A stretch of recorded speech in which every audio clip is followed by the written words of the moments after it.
Hello hi सभी को राम राम राधे राधे। आप सभी को आपके अपने यूट्यूब चैनल जानकी क्लासेस पर सभी का दिल से बहुत बहुत स्वागत है। आई होप कि आप सभी लोग बढ़िया होंगे, मस्त होंगे और अपने तैयारी में भी लगे होंगे। तो चलिए आज के सेशन की शुरुआत करते हैं। आई होप कि आप सबको क्लास बढ़िया लगे और हाँ, अगर आप लोगों को बढ़िया लगे तो प्यारा सा comment, like, share and subscribe please ज़रूर करिएगा मोटिवेशन के लिए। तो चलिए आज का फर्स्ट क्वेश्चन आपके स्क्रीन पर है। ईवीएस के शिक्षण अधिगम का वह उपागम जो संप्रत्यय और प्रक्रिया उपागम दोनों का उपयोग करता है वह है आपका कोलैबोरेटिव अप्रोच, सहयोगात्मक उपागम, इंटीग्रेटेड अप्रोच, समकालित उपागम अथवा एक्टिविटी अप्रोच आपके क्रियाकलाप उपागम अथवा आपका लेक्चर कम डेमोन्स्ट्रेशन आपका व्याख्यान संघ प्रदर्शन। तो यहाँ पे आपका जो आंसर होगा आपका हो जाएगा यहाँ पे समप्रत्यय समकालित उपागम। समकालित उपागम आपका इंटीग्रेटेड अप्रोच आपका राइट आंसर है। चलिए यहाँ आप थोड़ा सा व्याख्या भी देख सकते हैं।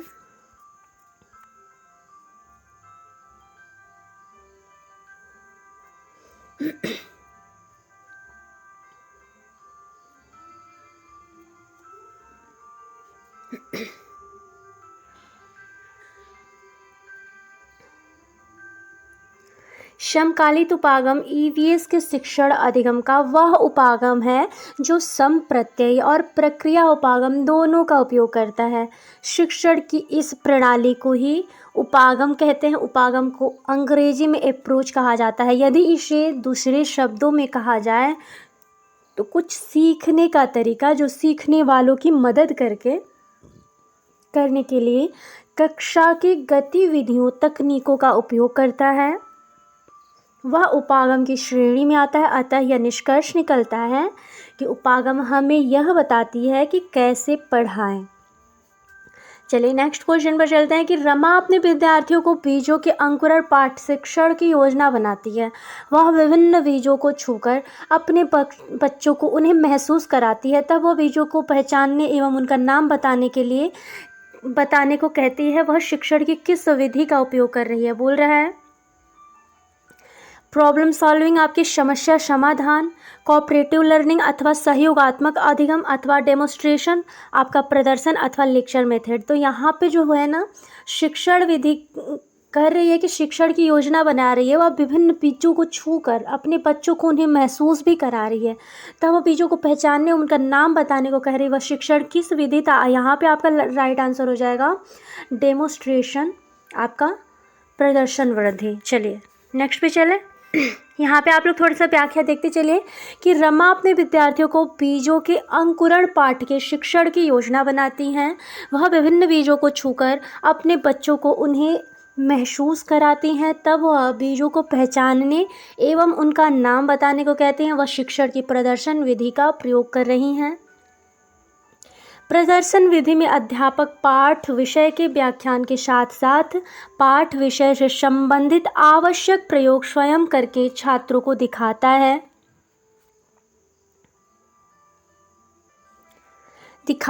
किसी वस्तु के बारे में पढ़ने पर उस वस्तु को प्रदर्शित करके उस वस्तु की रचना एवं कार्य प्रणाली का वास्तविक रूप में ज्ञान कराता है। इस प्रयोगशाला विधि के जनक जो हैं डेविड जॉन मोरविल, जो अमेरिका के महान दार्शनिक तथा शिक्षक थे। यहाँ तक आप लोगों का क्लियर हुआ? जो आपके प्रयोगशाला विधि के जनक थे वो थे डेविड जॉन मोरविल, जो अमेरिका के महान दार्शनिक तथा शिक्षक भी रह चुके। चलिए नेक्स्ट पे चलते हैं। टीना एक ईवीएस शिक्षिका विद्यार्थियों की आकलन में रिपोर्ट करने के लिए जांच सूची के प्रयोग का लाभ बता रही है। निम्नलिखित में से टीना का कथन कौन सा है? यहाँ पर आप लोग ऑप्शन में देखिए। जांच सूचियों का प्रयोग आसान है। जांच सूचियों के लिए विस्तृत रिकॉर्ड रखने की आवश्यकता है। आपका कि checklist are easy to interpret for promotion to higher class. उच्च कक्षाओं में भेजने के लिए जांच सूचियों की व्याख्या करना आसान है। यहाँ पे आपसे क्वेश्चन पूछ रहा है कि टीना एक ईवीएस की शिक्षिका है, विद्यार्थियों के आकलन में रिपोर्ट करने के लिए जांच सूची का प्रयोग के लाभ बता रही है। तो निम्नलिखित में से टीना का कथन कौन सा है? तो यहाँ पे जो दे रहा है कि it is easy to use checklist, जांच सूचियों का प्रयोग आसान है, ये बात गलत है। जांच सूचियों के लिए विस्तृत रिकॉर्ड रखने की आवश्यकता है, checklist require detailed record keeping, ये बात भी गलत है। Checklist give a details of student achievement, जांच सूचियाँ छात्रों की उपलब्धियों का विवरण देती हैं, नहीं। Checklist are easy to interpret for promotion to higher class, उच्च कक्षाओं में भेजने के लिए जांच सूचियों की व्याख्या करना जो होता है वो आसान होता है, और यही आपका राइट आंसर होगा। यहाँ पे आप लोग व्याख्या देख सकते हैं कि टीना एक ईवीएस शिक्षिका विद्यार्थियों के आकलन में रिपोर्ट करने के लिए जांच सूची का प्रयोग के लाभ बता रही हैं। निम्नलिखित में से टीना का कथन है उच्च कक्षाओं में भेजने के लिए जांच सूची की व्याख्या करना आसान होता है। आकलन उपकरण एक विशेष क्षेत्र में एक विद्यार्थी की अकादमिक क्षमताओं, प्रवाह और कौशल को निर्धारित करने के लिए एक तकनीक है, साथ ही उस विषय क्षेत्र में अकादमिक दक्षता की दिशा में उनकी प्रगति भी है। यात्रा का विषय पढ़ाते समय निम्नलिखित में से कौन सा उदाहरण संवादात्मक शिक्षण का है? विद्यार्थियों से यात्रा से संबंधित चित्र एकत्र करने के लिए कहना, asking student to collect a picture of a travel, आपका student to demonstrate travel among themselves, विद्यार्थियों से आपस में यात्रा पर प्रदर्शन करने के लिए कहना। और आपसे थर्ड ऑप्शन बोल रही है कि teacher showing detail presentation on a travel and types of tickets, यात्रा तथा टिकटों के प्रकार पर शिक्षिका द्वारा डिजिटल प्रस्तुतिकरण दिखाना। फिर आपसे क्या बोल रहा है? फोर्थ ऑप्शन बोल रहा है कि teacher and student listen and respond together regarding their experience of travel, शिक्षिका तथा विद्यार्थी मिलकर सुनते हैं तथा यात्रा संबंधी अपने अनुभवों के संदर्भ में प्रतिक्रिया देते हैं। और यही आपका राइट आंसर हो जाएगा, क्योंकि क्वेश्चन में आप लोग देखिए क्या पूछ रही है आपसे कि यात्रा का विषय पढ़ाते समय निम्नलिखित में से कौन सा उदाहरण जो है संवादात्मक शिक्षण का है। तो यहाँ पे आपका राइट आंसर 4 हो जाएगा। यहाँ पे आप लोग देख सकते हैं कि यात्रा का विषय पढ़ाते समय शिक्षिका तथा विद्यार्थी मिलकर सुनते हैं तथा यात्रा संबंधी अपने अनुभवों के संदर्भ में प्रतिक्रिया देते हैं। यह उदाहरण संवादात्मक शिक्षण का है। परस्पर संवादात्मक शिक्षण निर्देश देने के लिए एक साधन है जिसके द्वारा शिक्षक नियमित रूप से शिक्षक छात्र की बातचीत, छात्र छात्र की बातचीत, श्रव्य दृश्य के उपयोग और हाथों के प्रदर्शन के माध्यम से छात्रों को उनकी अधिगम की प्रक्रिया में सक्रिय रूप में शामिल करते हैं। छात्रों को लगातार सक्रिय प्रतिभागी बनाने के लिए प्रोत्साहित किया जाता है। अधिकांश समय संवाद निम्न माध्यम से होता है: शिक्षक छात्र की बातचीत, छात्र छात्र की बातचीत, श्रव्य दृश्य वीडियो का उपयोग अथवा व्यवहारिक प्रदर्शन और अभ्यास। ये चारों आपका जो होता है महत्वपूर्ण होता है। चलिए नेक्स्ट पे चलें। नेक्स्ट क्वेश्चन आपका स्क्रीन पर है कि प्राथमिक स्तर पर ईवीएस का कौन सा शिक्षण सामाजिक रचनावादी उपागम का अनुगमन करता है? कहानी, कविताएं तथा असल जीवन के वर्णनों को पाठ्य पुस्तकों में शामिल करना जिससे विविध कक्षाओं की ज़रूरत पूरी हो सके। सेकेंड बोल रहा है कि पाठों को सरल एवं मानक भाषा में प्रस्तुत किया जाए। थर्ड बोल रहा है कि संदर्भ की समझ को बढ़ाने के लिए अस्थानीय भाषा एवं शब्दावली का प्रयोग किया जाए। और आपका फोर्थ बोल रहा है कि ईवीएस शिक्षण की गुणवत्ता को सुनिश्चित करने के लिए राज्य स्तर के मानकीकृत का आकलन हो। आपसे क्वेश्चन में क्या पूछा है कि प्राथमिक स्तर पर ईवीएस का कौन सा शिक्षण सामाजिक रचना का उपागम अनुगमन करता है? Which of the teaching of EVS at a primary level follows a social constructivist approach? प्राथमिक स्तर पर EVS का कौन सा शिक्षण है जो सामाजिक रचनावादी अनुगमन करता है? तो यहाँ पे आपका राइट ऑप्शन होगा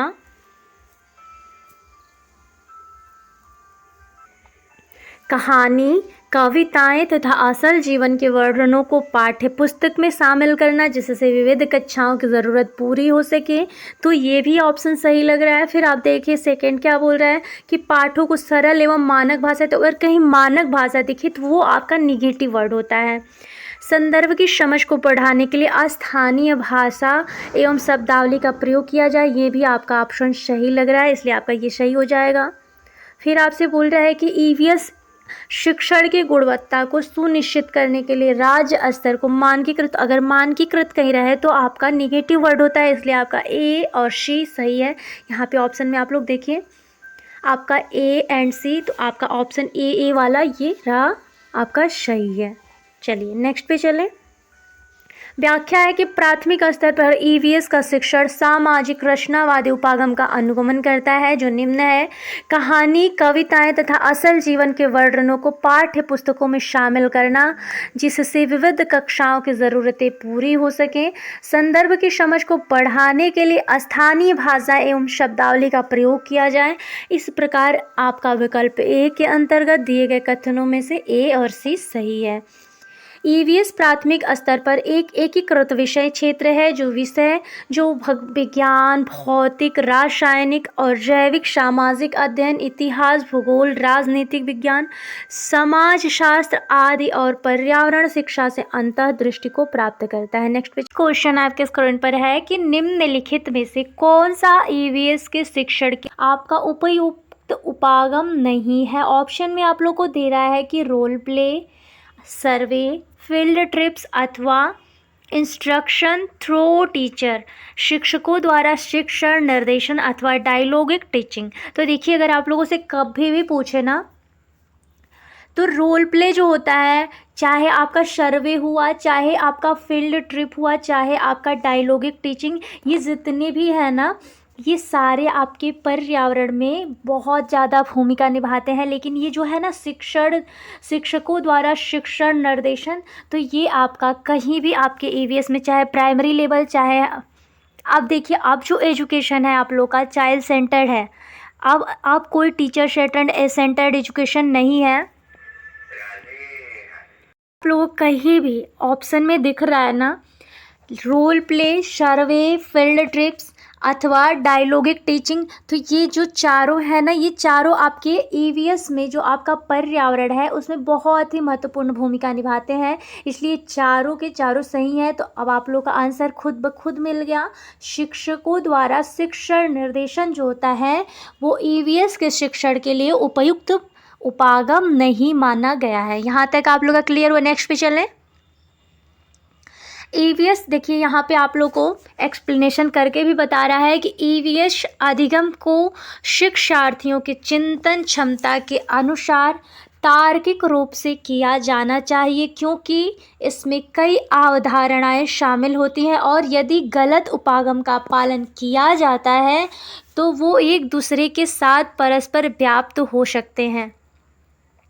ईवीएस के शिक्षण के लिए उपयुक्त उपागम निम्न है: भूमिका निभाना, सर्वेक्षण उपागम, क्षेत्र भ्रमण उपागम, संवादात्मक शिक्षण उपागम, वास्तविक जीवन आधारित उपागम और अनुभव आधारित उपागम। तो इसलिए आपका जो आपका शिक्षण निर्देशन उपयुक्त उपागम आपका नहीं होगा, जो शिक्षकों द्वारा शिक्षण निर्देशन है वो आपका उपयुक्त उपागम नहीं माना जाएगा। नेक्स्ट पे चलें। क्वेश्चन आपके स्क्रीन पर है कि सीना दृष्टि बाधित है तथा ईवीएस की कक्षाओं में बहुत रुचि लेती है। आप पहाड़ी क्षेत्रों में विद्यार्थियों को क्षेत्र भ्रमण के लिए ले जा रही हैं तथा सीना इस भ्रमण पर जाना चाहती है, आप क्या कहेंगी, क्या करेंगी? तो यहाँ आपको ऑप्शन में क्या दे रहा है, उसके अभिभावकों से कहें कि उसे मना करें क्योंकि पहाड़ी क्षेत्र में उसके लिए जोखिम हो सकता है, उसके अभिभावकों को सलाह दें कि उसे जाने की अनुमति दें, और आपका थर्ड ऑप्शन बोल रहा है कि उसकी सबसे अच्छे मित्र को जिम्मेदारी सौंपे कि वह यात्रा के दौरान उसकी सुरक्षा का ध्यान रखे, और आपको फोर्थ ऑप्शन बोल रहा है कि 4 से 6 मित्र विद्यार्थियों के समूह बनाए तथा प्रत्येक समूह को यात्रा से संबंधित निर्धारित जिम्मेदारियों को सौंपे। तो देखिए आपसे ये ऑप्शन जो बोल रहा है कि उसके अभिभावकों से कहें कि उसे मना करें, क्योंकि पहाड़ी क्षेत्र में उसके लिए जोखिम हो सकता है। देखिए आपका जो समावेशी शिक्षा है ना, तो समावेशी शिक्षा कभी अलगाव की बात नहीं करता है। तो इसलिए यहाँ पे जो बच्ची है दृष्टिबाधित है, तो फिर यहाँ पे जो होगा वो अलगाव हो जाएगा ना, तो इसलिए आपका ये ऑप्शन गलत हो जाएगा। उसके अभिभावकों को सलाह दे कि वे उसे जाने की अनुमति दे दे। तो यहाँ पे सलाह लेने की ज़रूरत ही नहीं है, क्योंकि आपका अभी जो सेंटर्ड एजुकेशन आपका है, आपका चाइल्ड सेंटर्ड एजुकेशन है, तो फिर यहाँ पे ये भी बात गलत हो गया। देखिए उसकी सबसे अच्छी मित्र को जिम्मेदारी सौंपिए कि वह यात्रा के दौरान उसकी सुरक्षा का ध्यान रखे। तो ये आपका ऑप्शन सही है, ये आपका ऑप्शन सही है। नेक्स्ट देखते हैं कि विद्यार्थियों के 4 से 6 विद्यार्थियों के समूह बनाए तथा प्रत्येक समूह को यात्रा से संबंधित निर्धारित जिम्मेदारियों को सौंपे। आपका ये भी ऑप्शन आपका बिल्कुल सही है, इसलिए आपका सी और डी आपका सही आंसर है। यहाँ पे देख सकते हैं सी और डी आपका सही आंसर है। यहाँ पे ए दे रहा है ना, यहाँ पे सी और डी सही है। सीना दृष्टिबाधित है तथा ईवीएस की कक्षाओं में बहुत रुचि लेती है। आप पहाड़ी क्षेत्रों में विद्यार्थियों को क्षेत्र भ्रमण के लिए ले जा रही हैं तथा सीना इस भ्रमण पर जाना चाहती है। इसके लिए एक शिक्षक को उसके सबसे अच्छे मित्र को जिम्मेदारी सौंपे कि वह यात्रा के दौरान उसकी सुरक्षा का ध्यान रखे और 4 से 6 विद्यार्थियों के समूह बनाए तथा प्रत्येक समूह को यात्रा से संबंधित निर्धारित जिम्मेदारियां सौंपे। इस प्रकार कथन सी और डी आपका सही है। ब्रेल प्रशिक्षण। ब्रेल 6 उभरी बिंदुओं पर आधारित एक स्पर्शीय लिपि है। ब्रेल लेखन कार्य दाएं से बाएं ओर होता है और ये आपके क्वेश्चन में कई बार पूछा जा चुका है। टॉपिक वाइज आप लोग देखते चलिए, क्योंकि ब्रेल लिपि जो होता है आपके दृष्टि बाधितों के लिए ये उपयोग किया जाता है। तो बोल रहा है कि जबकि पठन बाएं से दाएं ओर होता है, ब्रेल प्रशिक्षण के द्वारा दृष्टिबाधित बालकों को पढ़ने लिखने में सहायता मिलती है। ये आपके ब्रेल लिपि जो होती है ये 6 उभरी बिंदुओं पर आधारित एक स्पर्शीय लिपि होती है, जिसकी वजह से जो बच्चे दृष्टिबाधित होते हैं उनके पढ़ने लिखने में सहायता मिलता है। नेक्स्ट क्वेश्चन आपके स्क्रीन पर है कि which of the following is the indicator for assessment in EVS related to affective domain. निम्नलिखित में से कौन ईवीएस में भावात्मक पक्ष से संबंधित आकलन का संकेतक है। तो देखिए आपके ऑप्शन में दे रहा है कि जो भावात्मक यहाँ पे पूछ रहा है आप लोगों से, तो observation, discussion, sharing and working together या आपका एक्सपेरिमेंट। तो यहाँ पे जो है ना, यहाँ पे आपसे भावात्मक पक्ष में संबंधित आकलन का संकेतक पूछ रहा है। तो यहाँ पे आपसे ऑब्जर्वेशन की बात और आपके डिस्कशन की बात नहीं कर रहा है, यहाँ पे बात कर रहा है कि शेयरिंग एंड वर्किंग टुगेदर, आपका साथ मिलकर काम करना, यहाँ पे आपका राइट आंसर होगा। अगर ईवीएस में भावात्मक पक्ष से संबंधित आकलन का संकेतक है तो वह है आपके साथ मिलकर काम करना या सीखना। चलिए यहाँ आप लोग देख सकते हैं कि साथ मिलकर काम करना, सीखना ईवीएस में भावात्मक पक्ष से संबंधित आकलन का संकेतक है। आकलन छात्र अधिगम पर प्रासंगिक जानकारी एकत्र करने की एक प्रक्रिया है। यह शिक्षण अधिगम प्रक्रिया के महत्वपूर्ण घटकों में से एक है। आकलन केवल अधिगम को मापने के अलावा और भी बहुत कुछ करता है। आकलन संकेतक प्रगति को संदर्भित करता है, जो छात्रों की मौलिक क्षमताओं और कौशल की पहचान करता है और वांछित परिणाम की ओर ले जाता है। भावात्मक पक्ष से तात्पर्य किसी वस्तु, विचार या अभिव्यक्ति को देखकर बनने वाली धारणा से है। यह अभिरुचि, अभिवृत्ति, भावनाएं, संवेदनाएं तथा मूल्यों से जुड़ा हुआ होता है। इसमें छात्रों के भावात्मक गुस्सा, प्यार, उत्तेजित, रोना आदि रूप का विकास होता है। चलिए यहाँ तक आप लोग का क्लियर हुआ। नेक्स्ट पे चलें।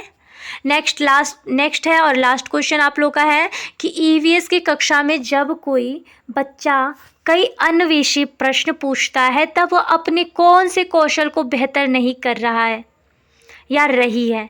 तो अगर बच्चा जो है कुछ अन्वेषी प्रश्न, मतलब कोई खोजपूर्ण प्रश्न पूछ रहा है, तब वह अपने कौन से कौशल को बेहतर नहीं कर रहा है। आपको ऑप्शन में दे रहा है कि लिसनिंग स्किल, सुनने का कौशल, डोमेस्ट्रेशन स्किल अथवा प्रदर्शन कौशल, डिस्कशन स्किल अथवा विवेचना कौशल, अथवा क्रिटिकल थिंकिंग स्किल, आपके समालोचनात्मक चिंतन। तो अगर नहीं कर रहा है, पूछ रहा है आपसे, तो यहाँ पे कोई प्रदर्शन नहीं हो रहा है, यहाँ खोजबीन की बात हो रही है। यहाँ सुनना भी हो सकता है, विवेचना भी हो सकता है, समालोचनात्मक चिंतन कौशल भी हो सकता है, लेकिन यहाँ पे आपको कहीं भी डोमेस्ट्रेशन स्किल की कहीं भी कोई गुंजाइश नहीं दिख रही है। तो आपका राइट आंसर क्या होगा? प्रदर्शन कौशल। नेक्स्ट पे चलें। नेक्स्ट नहीं, आज का लास्ट क्वेश्चन यही है, आप व्याख्या देख लीजिए। ईवीएस की कक्षा में जब कोई बच्चा कई अन्वेषी प्रश्न पूछता है, तब वह अपने प्रदर्शन कौशल को बेहतर नहीं कर रहा है, जबकि बालक अपने सुनने का कौशल, विवेचना कौशल और समालोचनात्मक चिंतन कौशल को बेहतर कर रहा है। प्रश्न कौशल परिस्थितियों, वस्तुओं, अवधारणाओं और विचारों के बारे में प्रश्नों को तैयार करने और जवाब देने की क्षमता को संदर्भित करता है। प्रश्न स्वयं से या अन्य लोगों से प्राप्त हो सकते हैं। ईवीएस शिक्षण में कक्षा के पूछताछ की तकनीकी का उपयोग सीखने वाले में उत्सुकता जगाने के लिए किया जाता है। तो यहाँ तक आप लोग का कॉन्सेप्ट क्लियर हुआ। तो चलिए, सभी को मिलते हैं नेक्स्ट वीडियो में। तब तक के लिए मेरा सभी को राम राम, राधे राधे। आई होप कि आप सबको क्लास बढ़िया लगे, और अगर बढ़िया लगे तो please like, comment, share and subscribe जरूर करिएगा। मिलते हैं सभी को नेक्स्ट वीडियो में। तब तक के लिए मेरा सभी को राम राम, राधे राधे।